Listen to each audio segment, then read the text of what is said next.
দুপুরে ট্রেনে উঠতে গিয়ে পা পিছলে পড়ে যায় এক ব্যবসায়ী।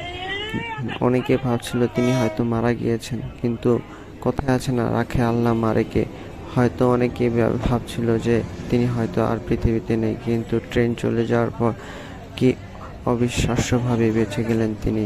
যাই হোক, এইসব দুর্ঘটনা থেকে আমরা সকলে বেঁচে থাকার চেষ্টা করব, রোড কার দেখে পারাপার হব, সচেতন থাকবো যাতে এসব বিপদ আপদ থেকে রক্ষা পায়। তারপরও কপালে যদি থাকে, কেউ কখনো কপালের ভাগ্য বদলাতে পারে না। যাই হোক, সকলকে আল্লাহ ভালো রাখুক, সুস্থ রাখুক, এই কামনা করি। ভিডিওটি ভালো লাগলে বেশি বেশি করে লাইক, কমেন্ট, শেয়ার, সাবস্ক্রাইব করে পাশে থাকার অনুরোধ রইল।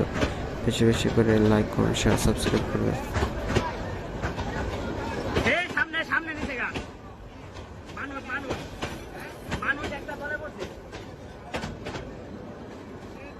এই যে হেনো নিছে হেনো